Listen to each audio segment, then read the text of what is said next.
Começa agora um programa que traz tudo sobre o livro mais lido em todos os tempos. Apresentamos O Som do Livro.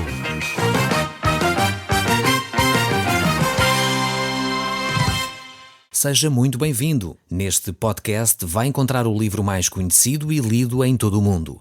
Vamos levá-lo numa viagem pela história da humanidade. Este é um audiolivro para si, para a sua família e sociedade em geral. Contextualização e comentários de Paulo Chaveiro. Eu sou Paulo Chaveiro e nós hoje vamos voltar à Epístola do Apóstolo Paulo aos Colossenses. Estaremos neste capítulo 1 a ver do verso 18 em diante e hoje vamos começar a introduzir o nosso tempo aqui lendo até ao verso 18 para podermos ter um contexto completo desta passagem. Vejamos então o seguinte, diz assim o verso 13 e iremos estar a ler até ao 18 e depois faremos os comentários a partir daí. Diz assim o texto: Ele nos libertou do império das trevas e nos transportou para o reino do seu Filho, do seu amor, no qual temos a redenção, a remissão dos pecados. Ele, Jesus Cristo, é a imagem do Deus invisível. É o primogênito de toda a criação, pois nele foram criadas todas as coisas, nos céus e sob a terra, as visíveis e as invisíveis, sejam tronos, sejam soberanias, quer principados, quer potestades. Tudo foi criado por meio dele e para ele.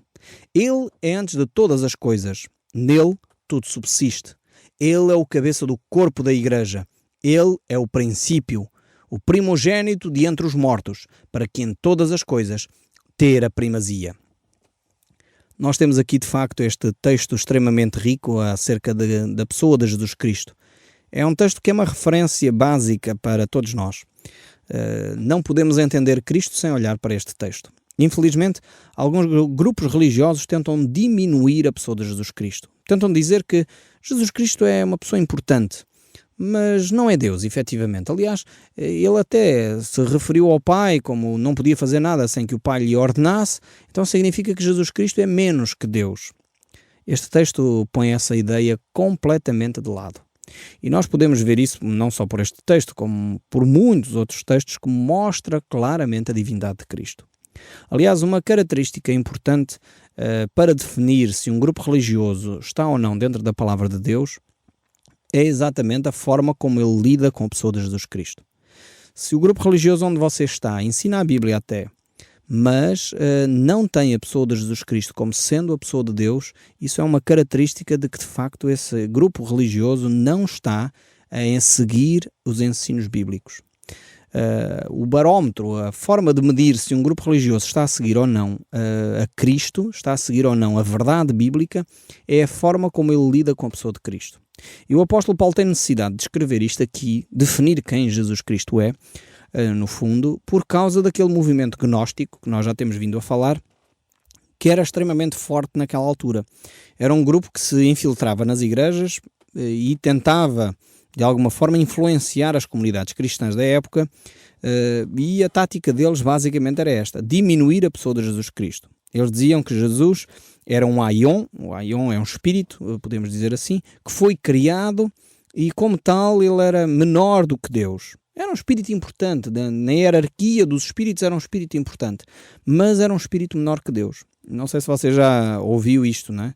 Alguns grupos espíritas fazem a mesma referência a Cristo. Jesus é importante, é um espírito elevado, mas ele não é Deus. E isto é um erro que nós temos que combater pelas Escrituras. A Bíblia é clara. Jesus é Deus. Deus Filho, feito homem, que se tornou carne e habitou entre nós. Ele é o Criador de todas as coisas. E se nós olharmos para o livro do Gênesis, não temos a menor dúvida que o Criador é Deus. Então temos que cruzar o nosso conhecimento bíblico. E nós aqui no nosso programa já temos que ir fazendo isso. Já há algum tempo que estamos a estudar a Bíblia juntos. Portanto, você que tem acompanhado os estudos bíblicos já sabe que de vez em quando precisamos de cruzar referências bíblicas. A Bíblia é uma só e nós temos que entender o contexto e verificar se no Velho Testamento e o Novo Testamento estão em concordância com o ensino. E é por isso mesmo que não podemos isolar passagens e retirá-las do contexto. Esta é uma outra estratégia dos grupos que querem afastar as pessoas de Deus. É isolar as passagens bíblicas e não cruzá-las com outras passagens do Antigo Testamento. É necessário de facto que as coisas estejam em concordâncias. Deus é um só, Ele não muda. Quer no Velho Testamento, quer no Novo Testamento, Ele continua a ser o mesmo Deus, ontem, hoje e eternamente. E por isso mesmo, quando a Bíblia mostra aqui que Jesus Cristo é o Criador de todas as coisas, quando olhamos para o Velho Testamento, verificamos que foi Deus quem criou todas as coisas, a consequência lógica e óbvia deste raciocínio é Jesus Cristo é óbvio que tem que ser Deus para poder ser o Criador. Então é este raciocínio que muitas vezes algumas pessoas não querem fazer. Vemos aqui que Jesus Cristo de facto é o Deus Criador de todas as coisas, mas Ele não é só Deus Criador. Vejamos também aqui neste texto bíblico que diz que Jesus Cristo é também o sustentador. Isto é de facto algo que muitas pessoas não entendem. Por Ele ou nele, tudo subsiste.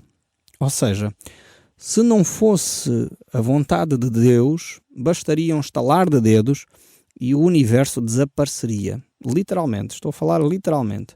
Bastaria Deus não estar a cuidar de nós como Ele cuida, e qualquer meteorito que vagueia nos espaços colidiria com a Terra e em menos de meia dúzia de segundos a Terra deixava de existir como nós a conhecemos.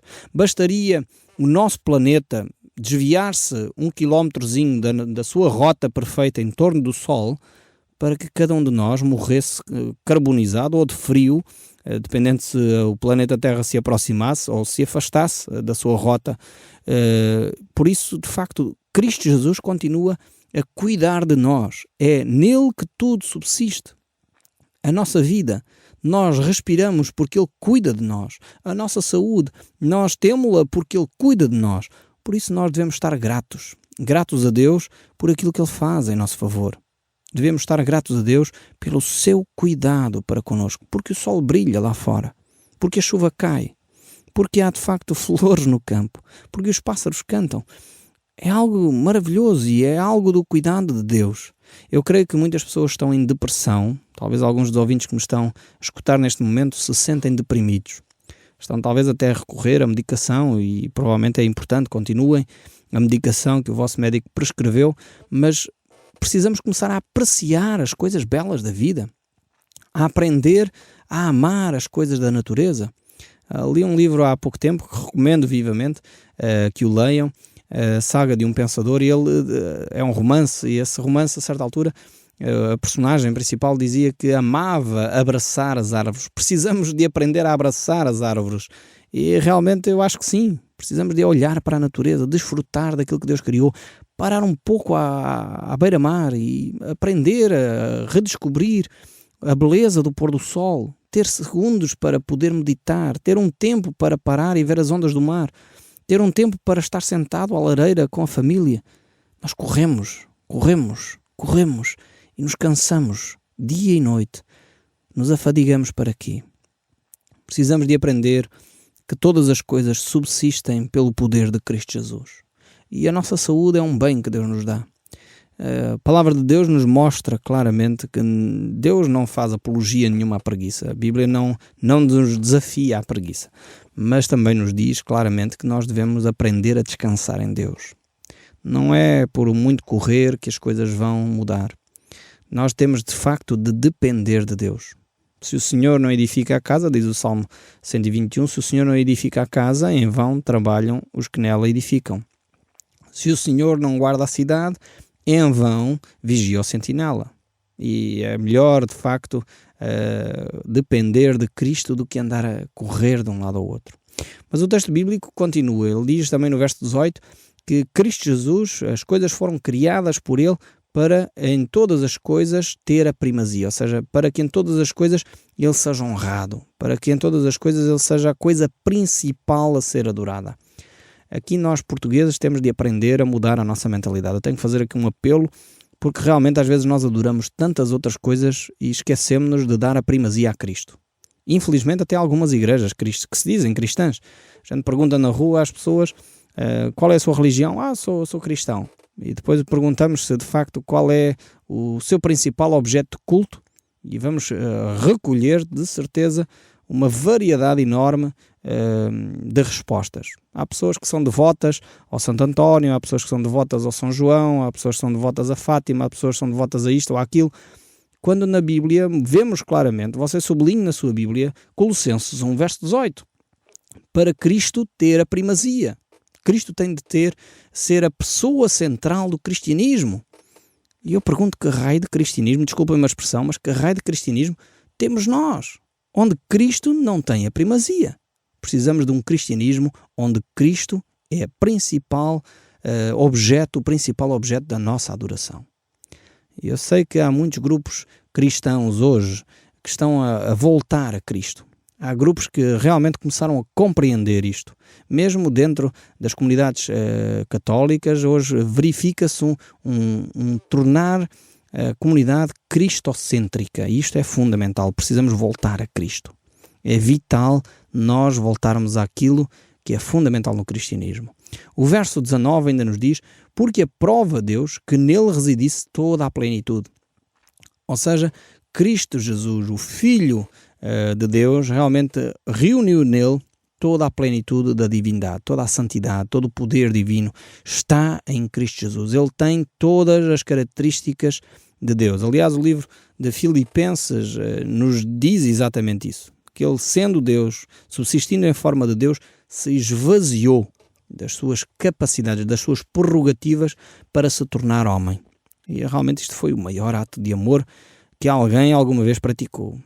A única coisa que nós poderíamos ter assim mais parecido com isto era talvez alguém muito rico, talvez assim um príncipe, um rei, aquelas ideias que nós às vezes ainda temos da época palaciana, não é? Um príncipe ou um rei que deixasse de ser rei, deixasse de ser príncipe para se tornar um da plebe, alguém do povo, alguém humilde que vivia no campo e dependia da agricultura para viver. Foi mais ou menos esta a imagem que Cristo passa. É o Deus Todo-Poderoso, o Deus Criador do Universo, o Deus a que todas as coisas estão sujeitas. Ele se torna carne e habita entre nós. Não há amor maior, não há relação maior que pode ser estabelecida do que com o Filho de Deus, que nele reside toda a plenitude da divindade.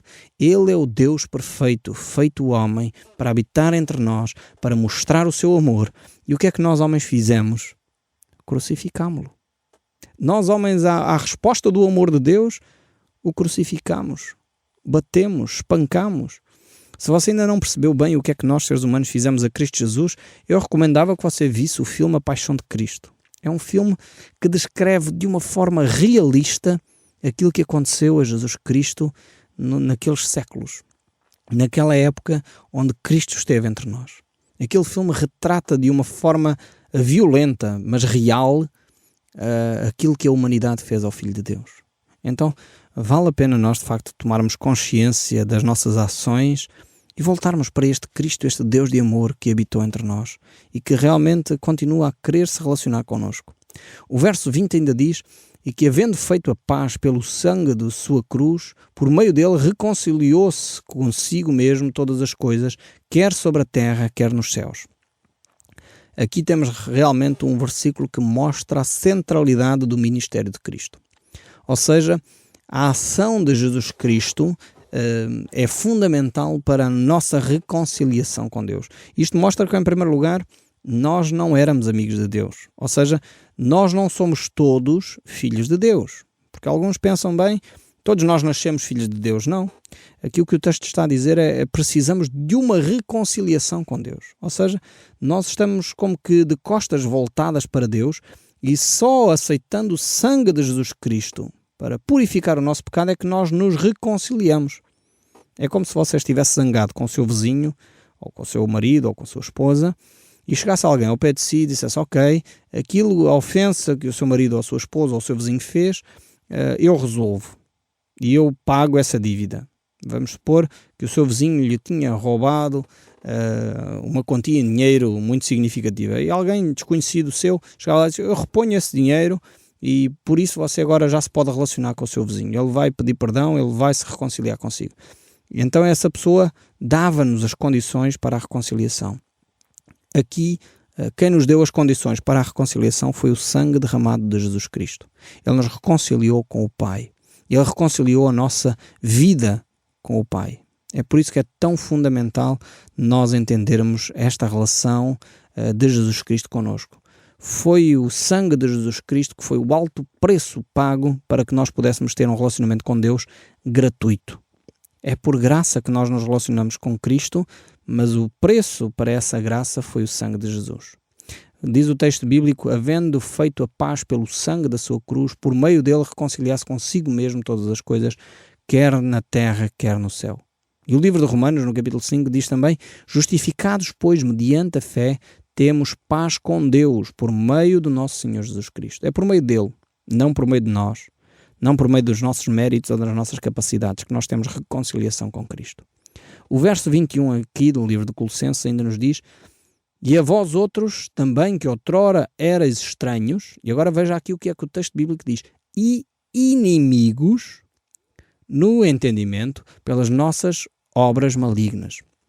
Ou seja, nós não éramos filhos de Deus, nós não éramos reconciliados com Deus. Foi Cristo Jesus que potenciou, que possibilitou que isso acontecesse.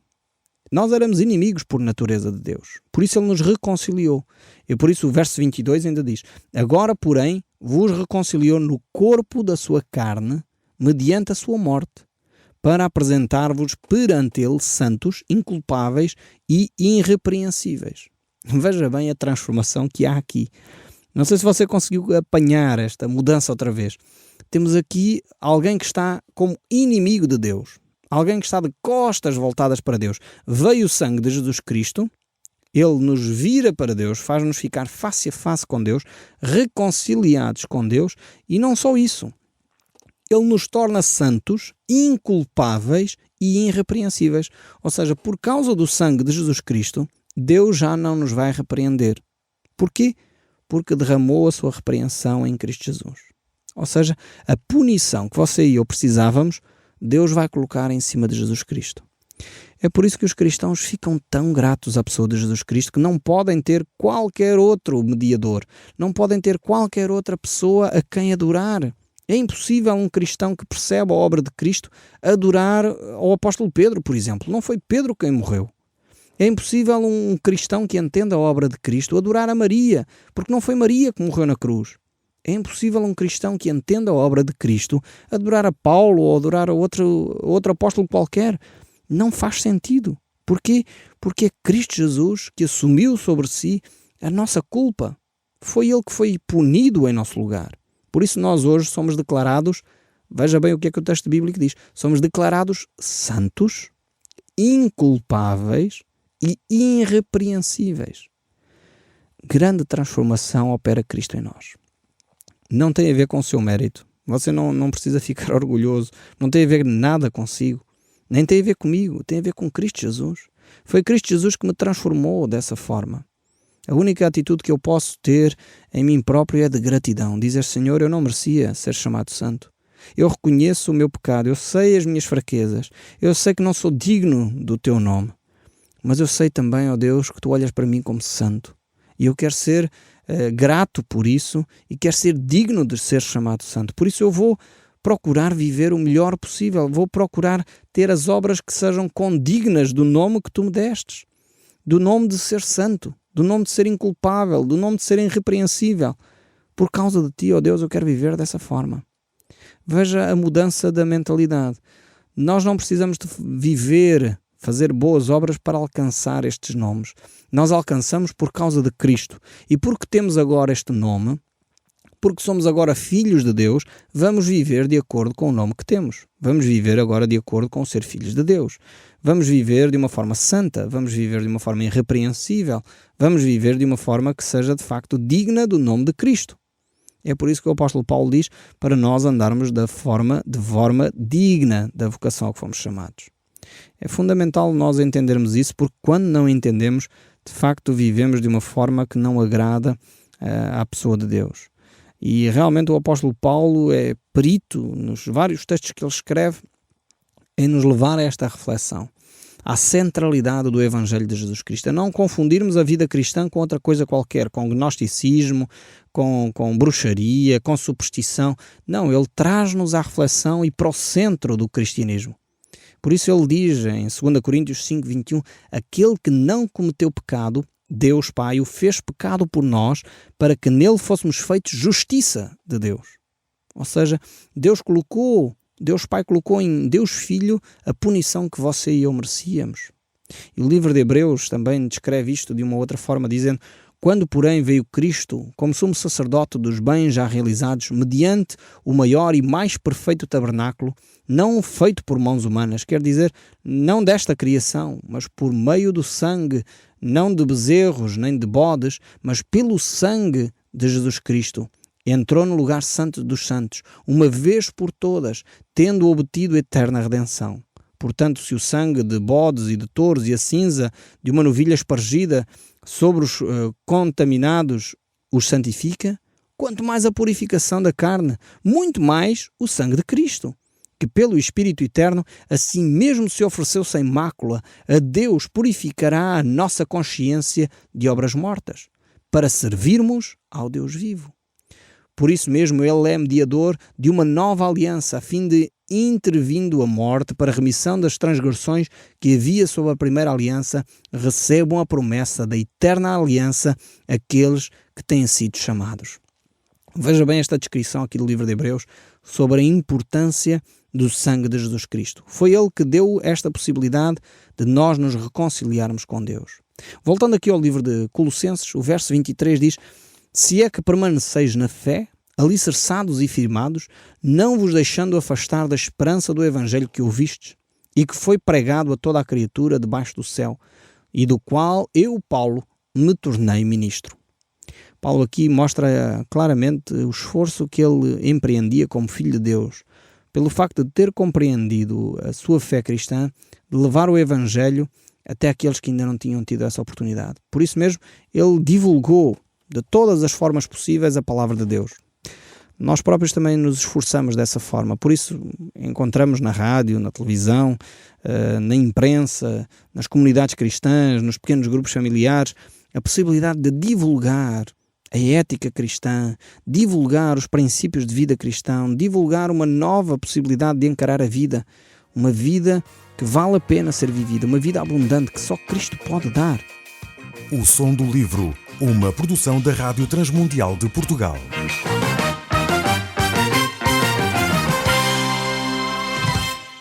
RTM. Conhece todos os nossos programas em rtmportugal.org. Uma produção da Rádio Transmundial de Portugal.